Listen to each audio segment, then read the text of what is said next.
Essa mesa posta é para mim e para você. Então aplauda ao Senhor Jesus, porque foi por amor que Ele se entregou na cruz para que eu e você tivéssemos aqui nessa noite, diante dessa mesa posta a nós. Amém? Glória a Deus, a graça e a paz esteja sobre a vida de todos os irmãos. Amém? Uma boa noite para aqueles que eu ainda não havia cumprimentado e visto. Uma boa noite para aqueles irmãos também que estão em casa nos vendo nesse momento. Eu gostaria de convidar os irmãos a abrirem suas Bíblias no Evangelho de João, João capítulo 12, versículo 20 até o 26, amém? É nesse texto que nós vamos trabalhar nessa noite. João 12, do 20 até o 26.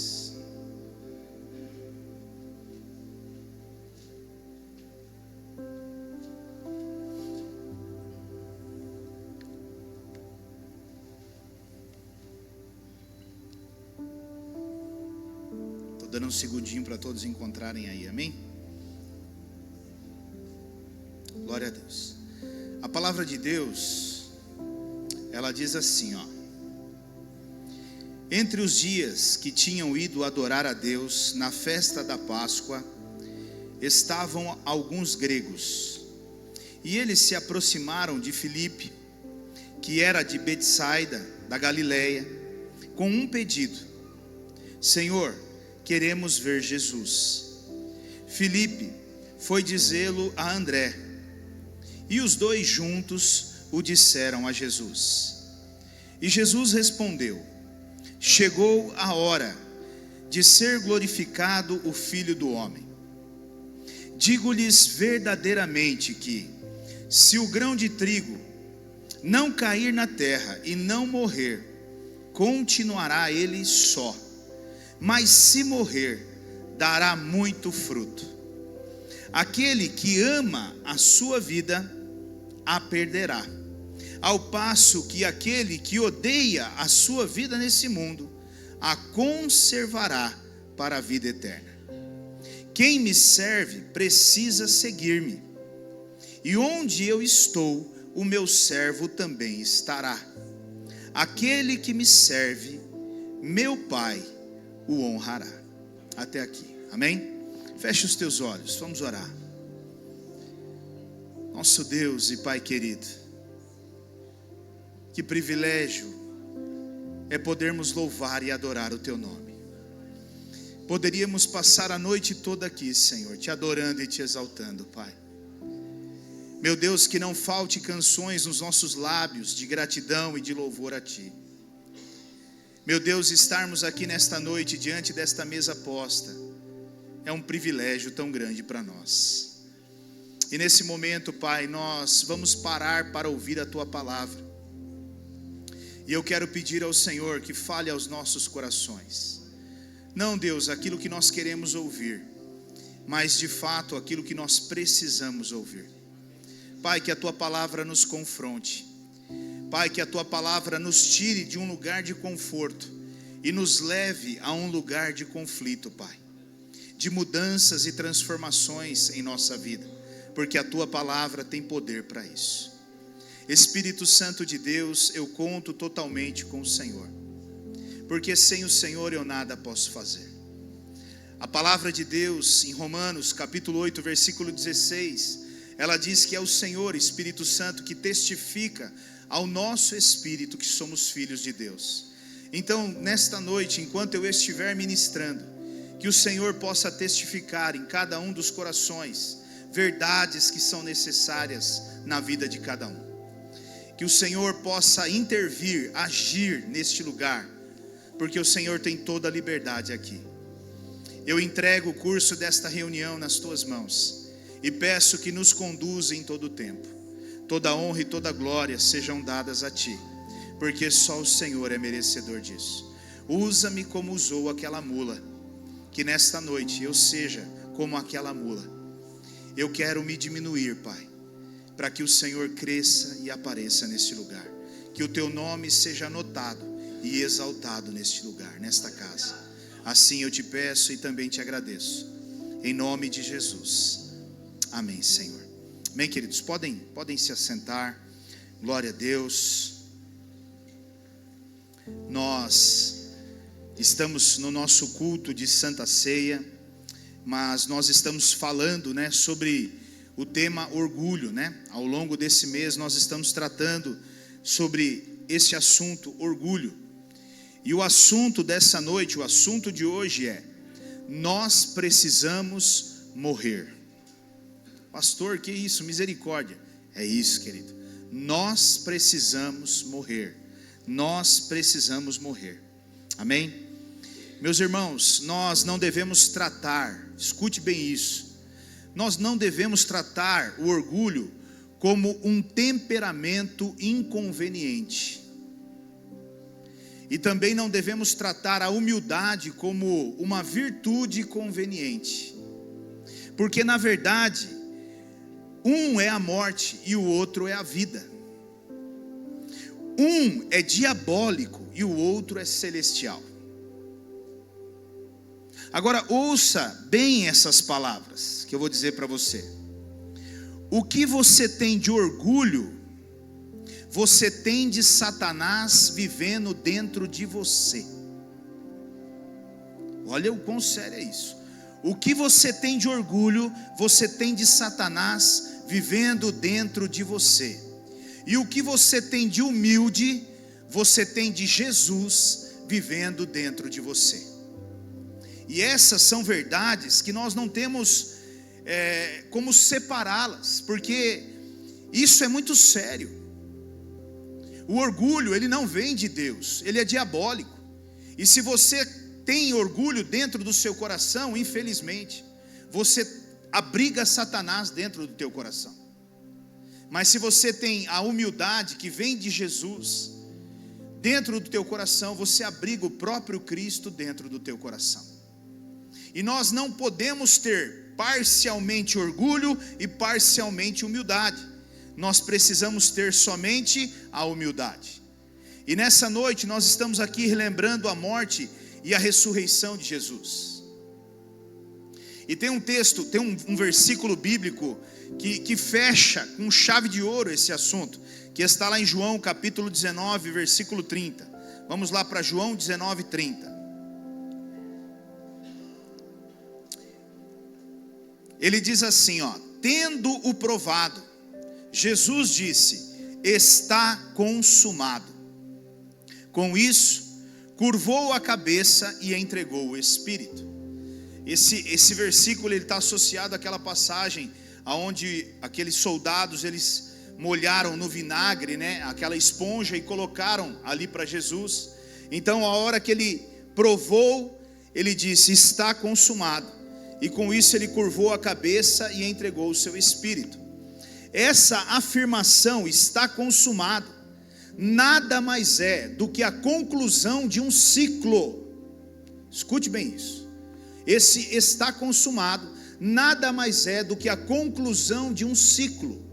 E por que é uma conclusão de um ciclo? Porque Jesus não morreu na cruz. Pastor, que isso? Jesus morreu quando ele nasceu. Desde o primeiro dia em que Jesus esteve nessa terra, Jesus nunca esteve vivo, ele sempre esteve morto. Mas como assim, pastor? Ele sempre esteve morto? Morto para as vontades dele, morto para as opiniões dele, morto para os desejos dele, morto para os planos dele.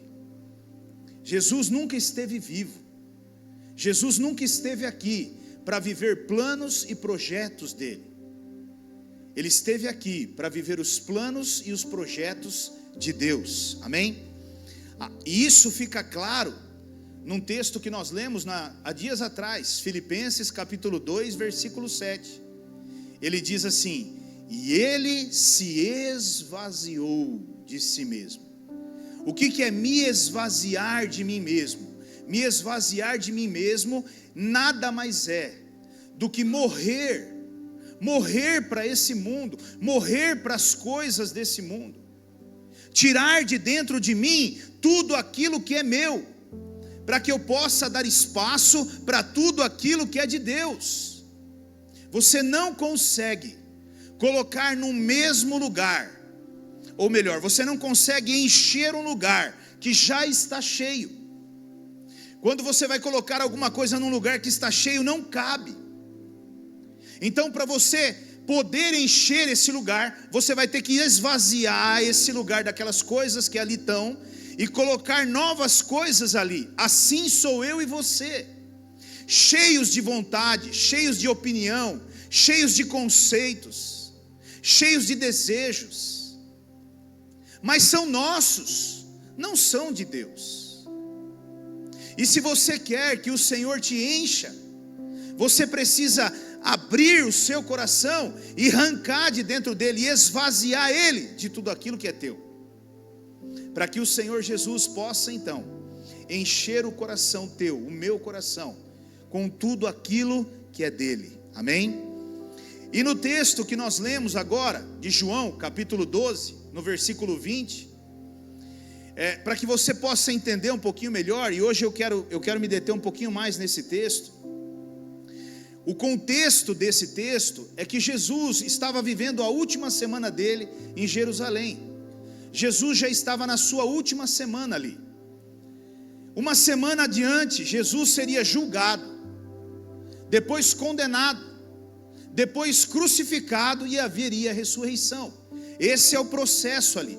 No entanto, que você começa esse texto, esse capítulo de João 12, Jesus vai estar ali na casa de Lázaro. E ali na casa de Lázaro, Maria vai ungir Jesus para o sepultamento dele.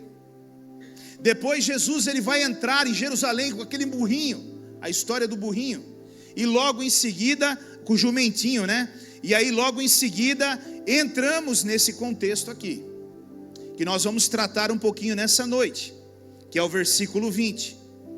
E nesse contexto aqui, algumas coisas eu quero falar com você nessa noite. Ele começa dizendo assim no versículo 20: entre os que tinham ido adorar a Deus na festa da Páscoa, estavam alguns gregos. E eles se aproximaram de Felipe, que era de Betsaida, da Galileia, com um pedido: Senhor, queremos ver Jesus. E Felipe foi dizê-lo a André, e os dois juntos o disseram a Jesus. Veja, aqui surgem alguns simpatizantes. Esses gregos, eles eram simpatizantes. Eles não eram pessoas convertidas ainda, mas havia no coração deles o desejo por conhecer Jesus. Havia uma fome no coração deles por conhecer a Jesus. Eles queriam estar mais perto de Jesus, a ponto de chegarem para Felipe e fazer esse pedido: Senhor, nós queremos ver a Jesus. E Jesus, após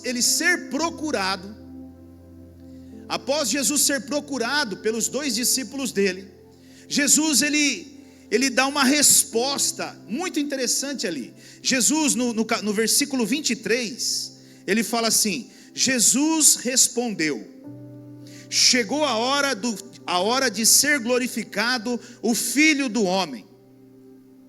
Então, quando Jesus vê o anseio daqueles homens por mais dele, Jesus diz: está na hora do Filho do Homem ser glorificado. O que Jesus estava querendo dizer aqui? Jesus estava dizendo aqui que havia chegado a hora do Evangelho ser espalhado pelo mundo todo. Chegou a hora do Evangelho ser anunciado nos 4 cantos deste mundo. Era isso que Jesus estava dizendo aqui. Mas isso só seria possível após a morte e a ressurreição de Cristo, através da cruz. Por isso que Jesus fala: então agora chegou a hora.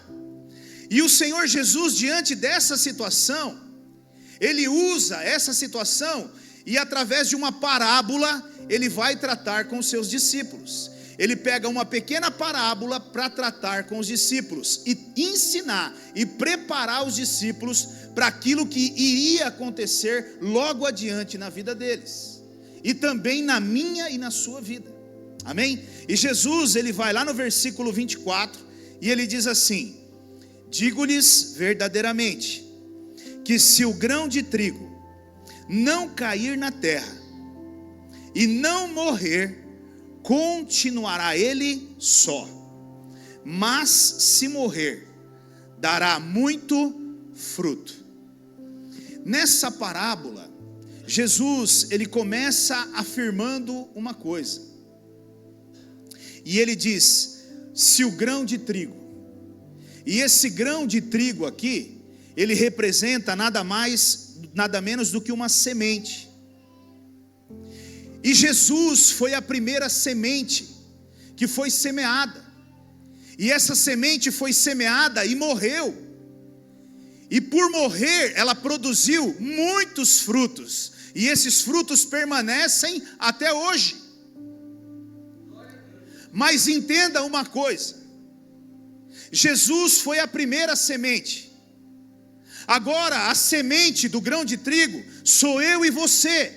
Jesus semeou eu e você nessa terra, para que eu e você pudéssemos dar fruto, e esse fruto permanecesse. E nós precisamos entender: Jesus foi a primeira semente semeada. Agora a semente que foi semeada sou eu e você. E nós temos que entender isso.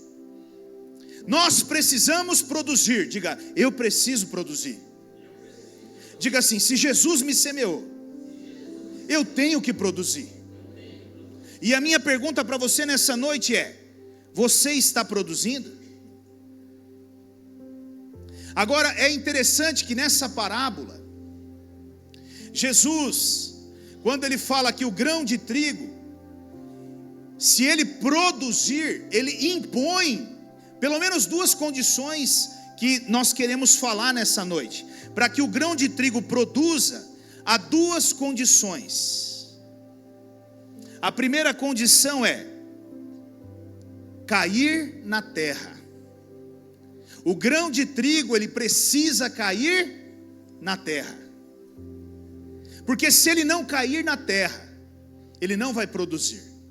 E nessa noite eu quero usar essas duas condições para falar com você sobre orgulho. Embora esse texto ele nos leve para algumas outras direções, mas eu quero usar esse contexto para tratar com você sobre esse assunto, orgulho. O que significa este cair? Meu irmão, escute. Cair significa ir de cima para baixo. Cair é ir de cima para baixo. Amém? E quando nós olhamos nesse cair de cima para baixo, nós precisamos entender que esse cair nos arremete a uma coisa: quando o véu do templo foi rasgado, ele foi rasgado de cima para baixo. Se eu e você quisermos produzir, nós vamos precisar sair lá de cima e descermos até lá embaixo. Se eu e você quisermos produzir, esse cair aqui também significa ir ao chão. Ir ao chão. Esse cair aqui também significa ceder. É quando eu estou cedendo. Esse cair aqui significa também me colocar num nível de inferioridade.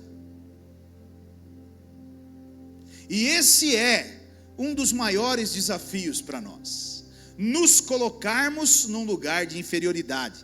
Esse cair aqui também significa nos lançarmos aos pés. Nos lançarmos aos pés. Isso é cair. Veja, querido, você precisa entender: se você quer produzir e você quer destruir o orgulho na sua vida, você precisa entender que você precisa cair.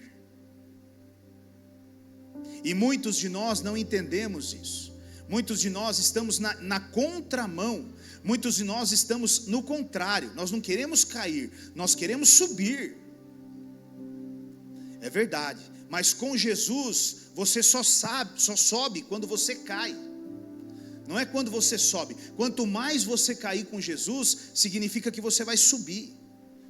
Aliás, ele deixa isso muito claro lá em Mateus, no capítulo 23, no versículo 12, quando ele diz: aquele que se exaltar será humilhado, mas aquele que se humilhar, esse será exaltado. Então, se eu quero realmente crescer, se eu quero realmente produzir, se eu quero realmente ter resultados na minha vida, o que o Senhor está dizendo para mim e para você nessa noite é: saia daí de cima e desça. O Senhor está dizendo para mim e para você: ceda, aprenda a ceder, aprenda a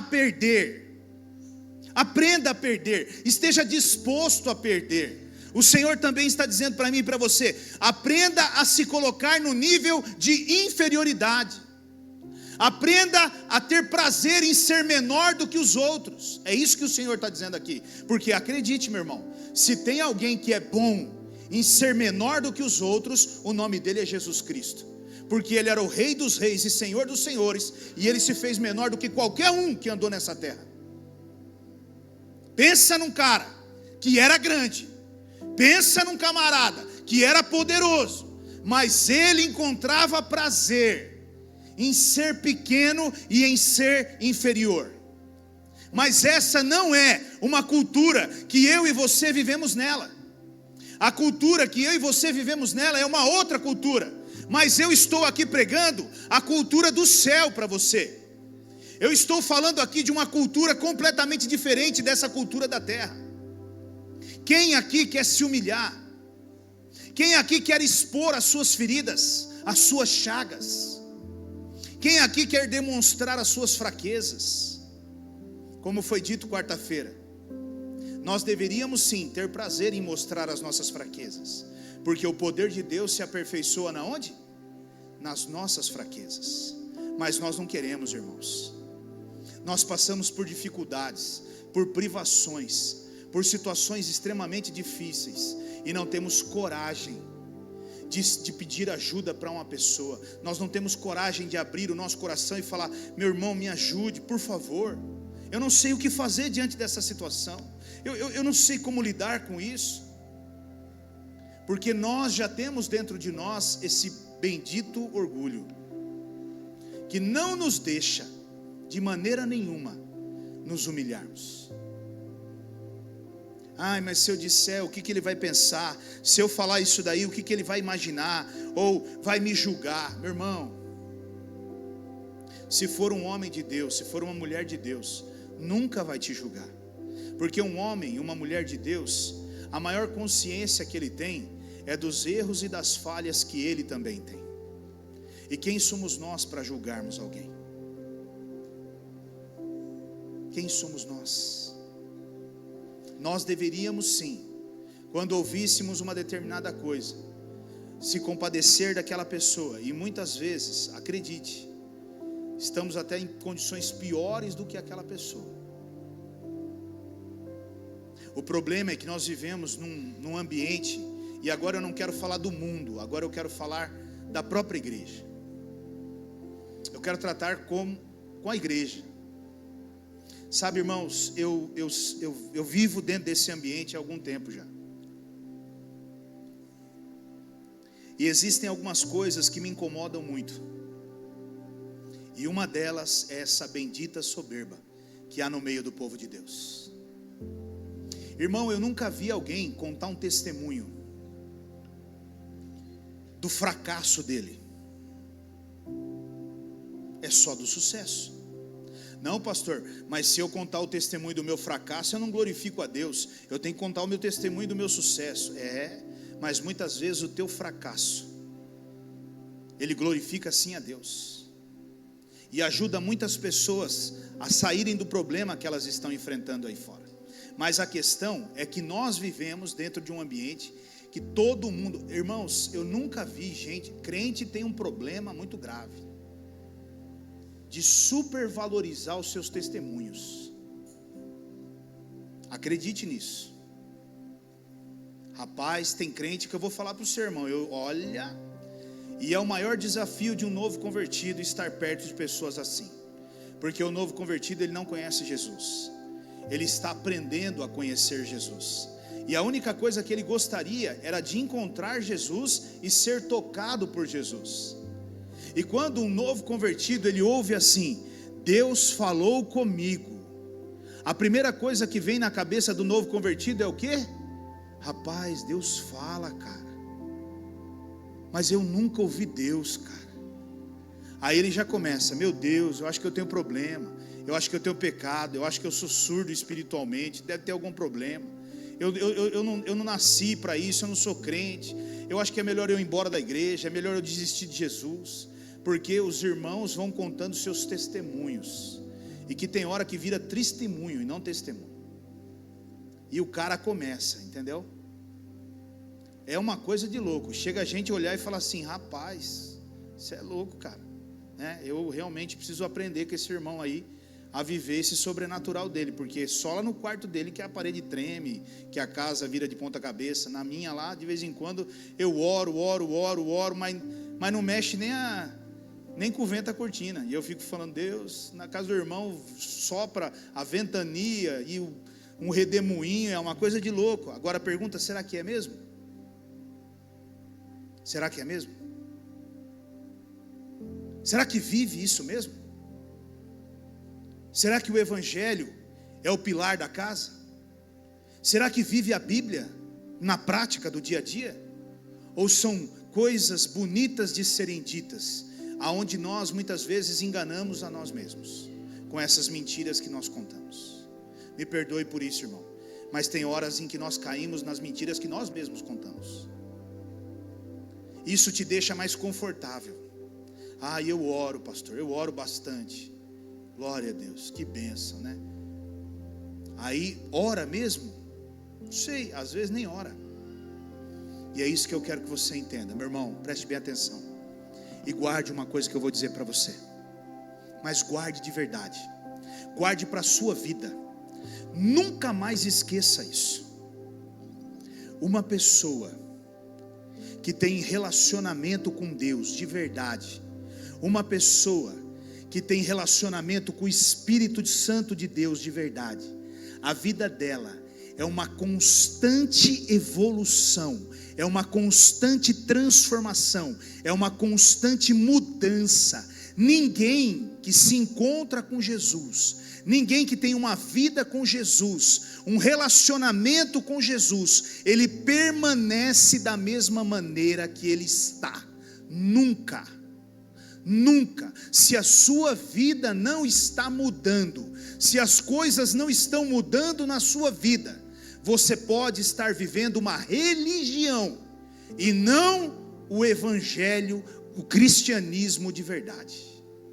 E outra coisa, guarde isso: alguém que anda de mão dada com Jesus todos os dias, alguém que tem um relacionamento visceral com Jesus, a humildade é uma das principais características que habita nessa pessoa. O perdão é uma das principais características que habita nessa pessoa. É nítido isso.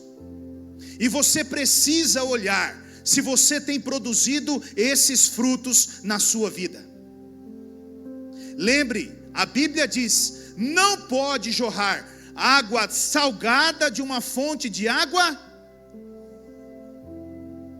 Pé de limão produz limão, não abacaxi. Então você precisa ver muito bem que tipo de fruto tem acontecido. Olha, eu conheço pessoas que viviam e vivem até hoje de segunda a segunda dentro da igreja. Se tem, olha, meu irmão, é impressionante, eu nunca vi isso. De segunda a segunda. Mas pastor, está dizendo que nós não devemos ficar dentro da igreja? Sim, eu estou dizendo que todos nós temos que ter uma vida equilibrada. Há tempo para todas as coisas. Eclesiastes 3:1 diz isso. Eu tenho que ter tempo para a minha família, eu tenho que ter tempo para o meu filho, eu tenho que ter tempo para o meu lazer, e eu tenho que ter tempo para o meu Deus também. Mas tem gente que passa de segunda a segunda dentro da igreja, mas você não vê uma mudança na vida da pessoa. Você não vê mudança, irmão. Você não vê frutos diferentes. você não vê uma postura diferente, e aí tem algo errado, querido. Então, se você realmente quer produzir, você precisa sair da onde você está e ir para baixo. Você precisa encontrar prazer em ir ao chão. Você precisa encontrar prazer em ceder, em se colocar num nível de inferioridade. Aprenda isso. Aprenda isso. Amém? Aprenda isso. E um outro ponto que ele traz para nós, aliás, quando eu falo sobre isso, eu não consigo me esquecer, né, do testemunho do pastor Eibe, né? Eu já falei tantas vezes sobre ele aqui, né? Irmãos, isso mexe comigo. Um homem que pastoreava uma igreja de 60 mil pessoas, estava conversando com um homem que pastoreava uma igreja de 2.000 pessoas. Quem é maior? O de 2.000 ou o de 60? Pois é, o de 2.000 estava levando o pastor para o aeroporto, e no aeroporto, e no caminho até o aeroporto, o pastor de 2.000 ovelhas estava contando ao pastor de 60 mil ovelhas o que é que ele estava fazendo para que a igreja crescesse. E o pastor de 60 mil ovelhas disse para ele assim: você pode parar um minutinho? Aí ele pegou e falou assim: posso? Espera só um minutinho, eu vou pegar um papel e uma caneta que eu preciso anotar tudo o que você está dizendo aqui, porque isso é muito importante para mim. Eu preciso aplicar isso lá na igreja, porque isso é muito bom.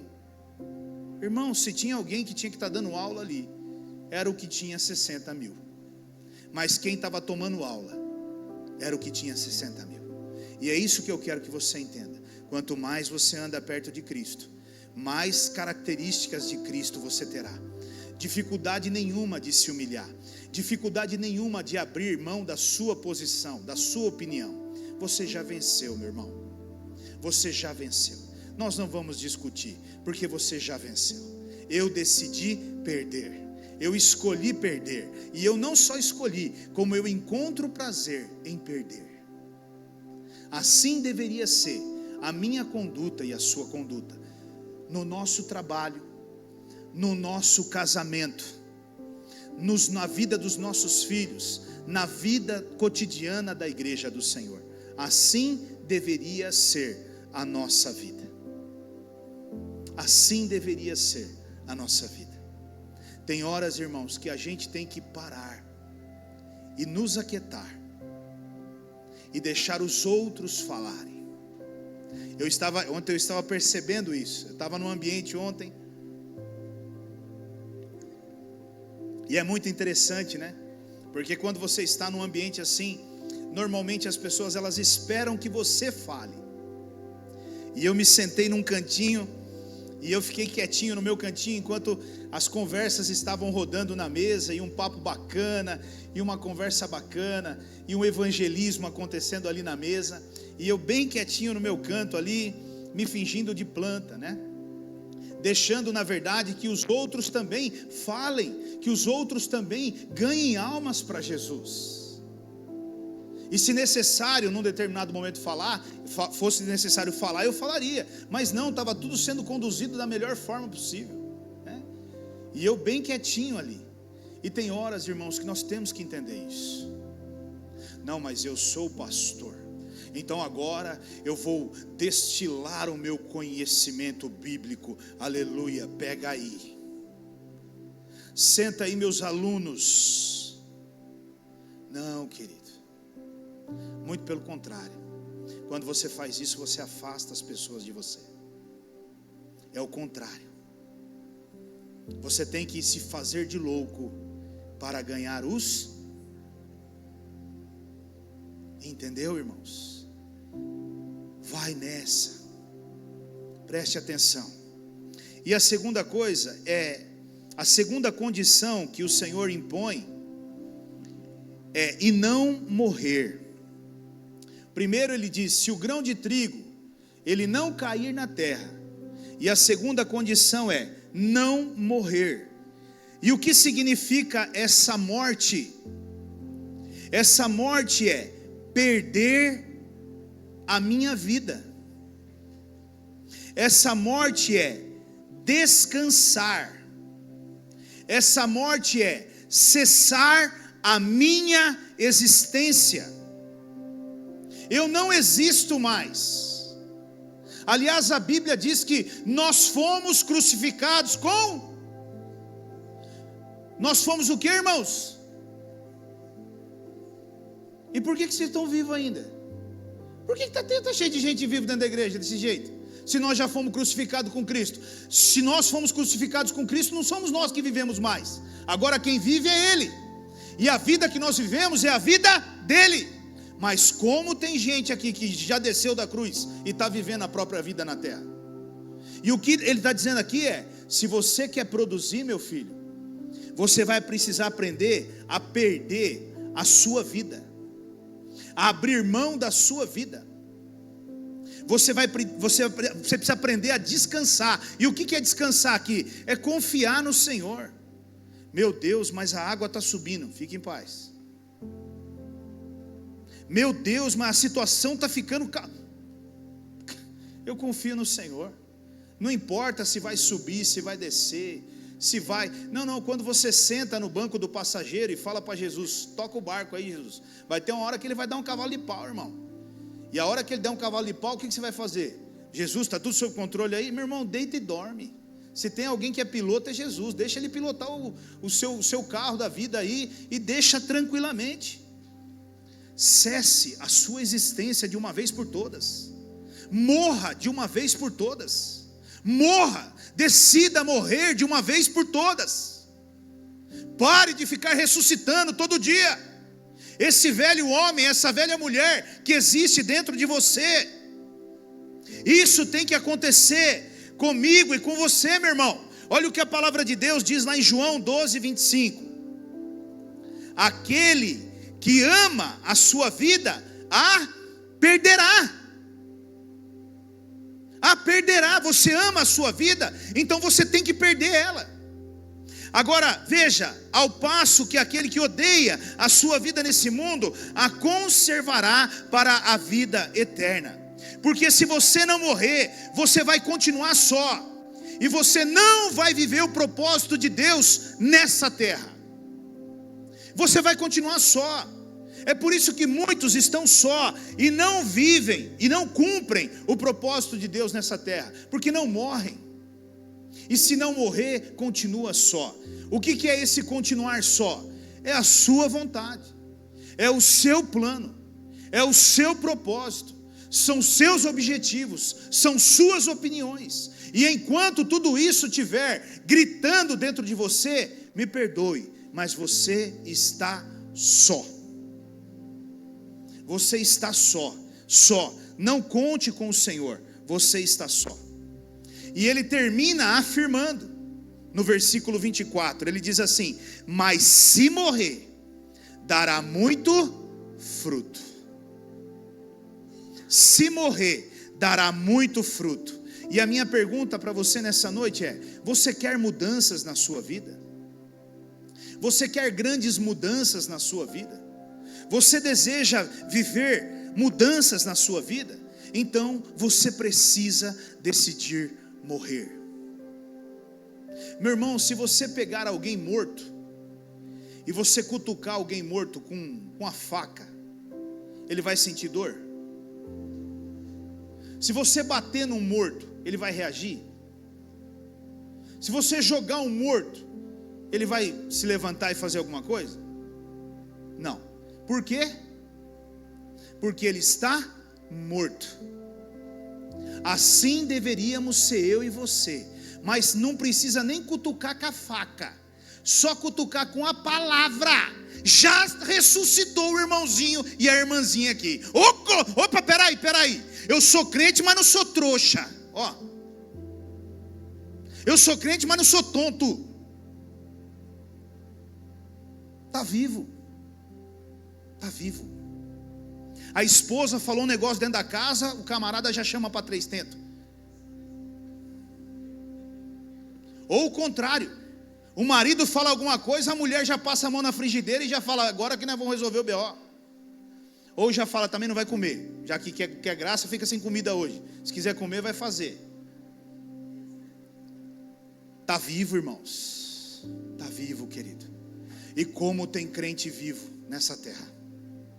Rapaz, o que mais tem é crente vivo.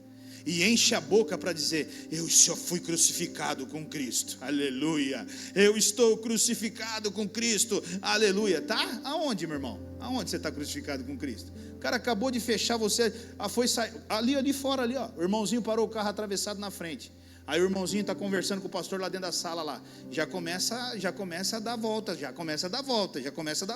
cadê o irmão? E não sei o que, aonde que está o irmão? Aonde já se viu parar o carro desse jeito aí? Como é que pode parar o carro? O que o Tunico pensa que é para deixar parar o carro ali? Eu vou dar um jeito no Tunico também.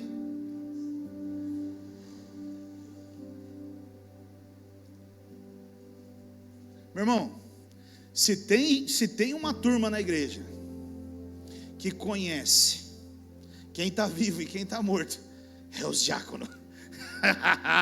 Esses conhecem, irmão. Ai, esses conhecem bem quem está vivo e quem está morto, porque eles convivem ali no dia a dia, né? Meu irmão, nós precisamos entender, querido. Se você quer realmente mudança na sua vida, a partir de agora,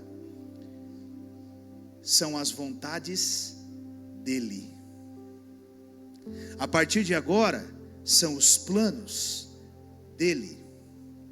A partir de agora, são os desejos dele, são os objetivos dele, são as opiniões dele, e não mais as minhas e nem as suas, ou pelo menos deveria ser assim.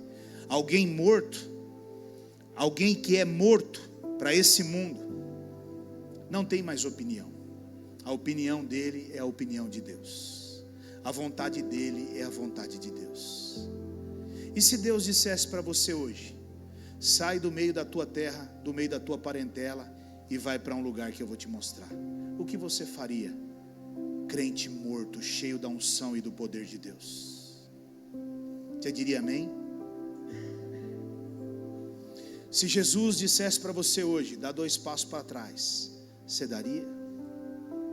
Se Jesus dissesse para você, se humilha, você se humilharia?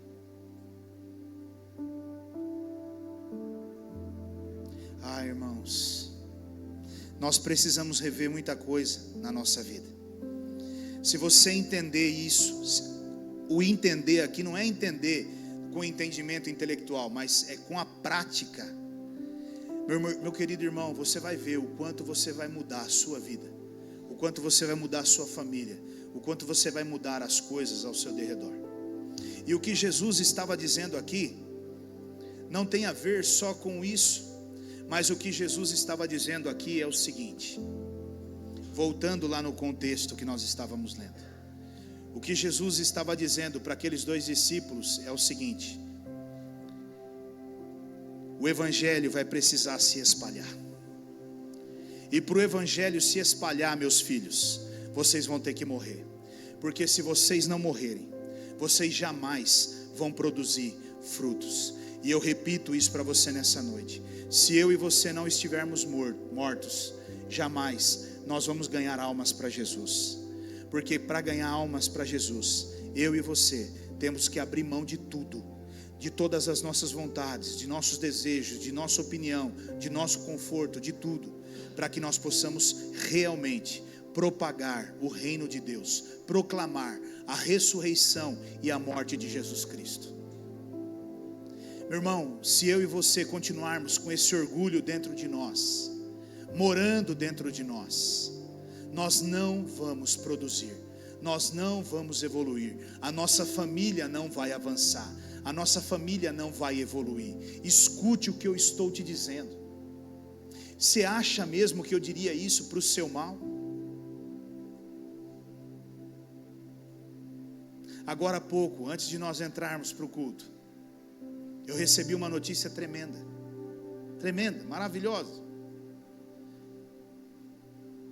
E como é gostoso você ouvir assim, sabe, pastor, como é bom ouvirmos conselhos, Como é bom estarmos debaixo de cobertura, porque quando nós ouvimos conselhos e estamos debaixo de cobertura, Deus nos abençoa.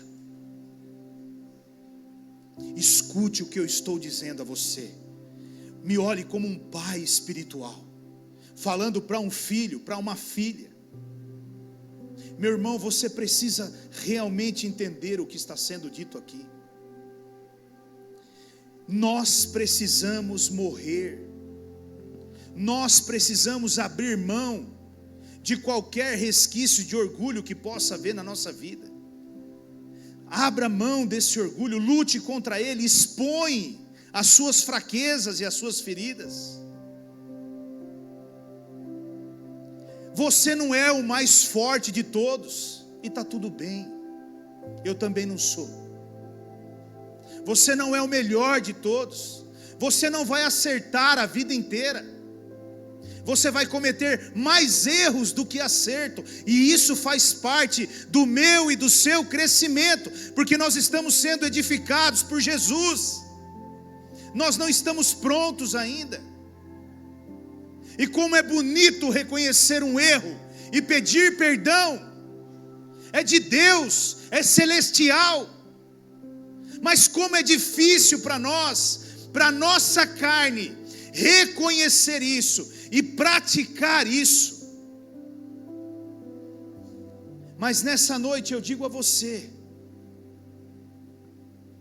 há muitos simpatizantes de Jesus que estão aí fora, precisando que o evangelho seja pregado a eles. E naquele dia era André e Filipe, mas hoje somos nós. Hoje a semente, o grão de trigo, sou eu e você, e nós já fomos semeados, e nós precisamos produzir, e produzir com abundância. Você já está semeado, agora vá e produza. Deixe morrer, meu irmão, deixe morrer esse ego. Pastor, mas você não sabe o que foi feito comigo, você não sente a dor que eu sinto. Eu também vou devolver para você com uma outra pergunta: você sabe a dor que eu sinto? Não, mas eu escolhi morrer, e o dia que eu decidi morrer não tem mais dor. Pode furar, pode cutucar, pode bater, não dói. E acredite, meu irmão, eu não tenho problema algum de colocar nada diante de uma igreja, deste púlpito, deste altar, das minhas limitações e das minhas dificuldades, porque eu decidi, quando comecei a servir a Deus, que a minha vida, ela seria um livro aberto diante da minha igreja, da igreja que eu pastoreio. As minhas ovelhas, elas saberão tudo sobre mim, porque aquilo que está na luz, Satanás não toca, e nós precisamos entender isso. Não há aqui ninguém que não erre, não há aqui ninguém que não peque, não há aqui ninguém que não falhe. Todos nós erramos, pecamos e falhamos, e a nossa grandeza se encontra em reconhecermos isso, e levantarmos a mão e dizermos: eu preciso de ajuda, me ajude por favor, meu irmão. Nós somos uma família, e quando Deus colocou esse ministério no meu coração, sempre foi uma família, sempre foi uma família. E uma família, ela tem os seus altos e baixos, ela tem as suas dificuldades, mas um cuida do outro, e assim tem que ser no nosso meio. Não pode haver falta de nada para ninguém no nosso meio. Nós não podemos julgar ninguém, nós temos que abraçar um soldado ferido e restaurá-lo no seu momento de dificuldade. Nós não fomos chamados para acusar, nós fomos chamados para cuidar e amar, e assim tem que ser a minha e a sua vida. Amém? Então nessa noite, que eu e você possamos entender que nós somos esse grão de trigo, e tem que cair na terra, e tem que morrer. Se humilhe, meu irmão, se humilhe, meu irmão, se humilhe. não é vergonha. Não é vergonha. Os maiores milagres na minha vida, os maiores milagres que aconteceram na minha vida, foi nos momentos mais difíceis que nós passamos. Eu não tenho vergonha de dizer que pessoas bateram no portão da minha casa. E eu me lembro de cada rosto, e eu me lembro de cada pessoa que chegava no portão da nossa casa e dizia assim: ó, eu fui no mercado fazer compra, e Deus mandou eu comprar um pouquinho para mim e um pouquinho para você. E a hora que ele chegava lá com a sacolinha, eu passava a mão na sacolinha e dava na cabeça dele e falava para ele: pode ir embora daqui, que eu não quero isso aí. Meu irmão, Deus tratou tanto comigo, meu irmão, que eu falava para o cara: você não quer deixar as duas sacolinhas? Sei lá, de repente, né, Deus falou, você não entendeu direito, né? Deixa logo as duas, meu amado. Brincadeira. Mas, meu irmão, quantos milagres aconteceram.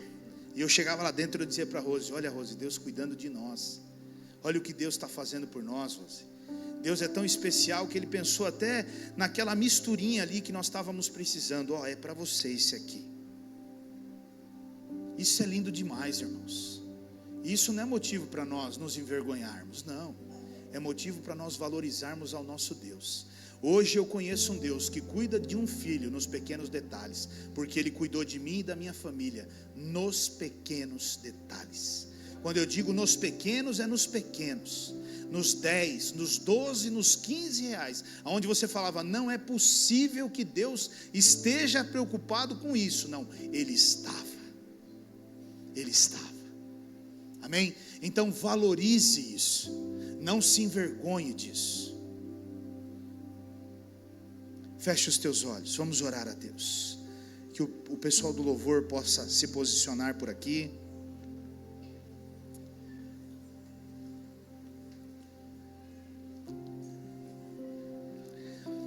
Meu irmão, eu não sei o que o Espírito Santo de Deus tem ministrado ao teu coração, mas uma coisa eu quero que você entenda: Jesus era um homem simples, de hábitos simples. E se nós somos discípulos de Jesus, nós temos que ser homens e mulheres simples, de hábitos simples. Eu não sei o que prende você, eu não sei o que te impede de avançar na sua vida, mas talvez nessa noite o que te impede é exatamente isso. É esse grão de trigo não cair na terra e não morrer. Mas nesta noite o Senhor está dizendo: ainda dá tempo deste grão de trigo cair e morrer. Decida nesta noite, enquanto nós estivermos ministrando e orando, fazer uma oração, você e o Senhor. Você não precisa vir à frente, você não precisa sair do seu lugar. O Senhor está aí do teu lado, aliás, Ele está dentro de você. E Ele espera de você a sinceridade de coração, e que você possa expor o teu coração a Ele, reconhecendo coisas que precisam ser mudadas, e se reconciliando com Ele, antes de participar do corpo e do sangue do Senhor. Pai, no nome de Jesus, eu quero colocar todos que estão aqui nesta noite diante do Senhor. Também quero colocar aqueles que estão em casa, seja em Votorantim, seja em Francisco Morato, seja os membros desta casa, sejam as pessoas que estão nos conhecendo de longe. Pai, eu oro para que todos possam entender, Senhor, que o Senhor é um Deus tão acessível e tão simples. O Senhor é um Deus tão humilde, Pai, e o Senhor quer muito transformar a nossa vida. Pai, nesta noite, através do Teu Espírito Santo, continue falando com cada um que está aqui, com cada um que está em casa. Continue ministrando, que através desse louvor, dessa adoração, o Teu Espírito Santo esteja testificando no coração de cada um dos Teus filhos. E eu quero que você, que está aí sentado no teu lugar,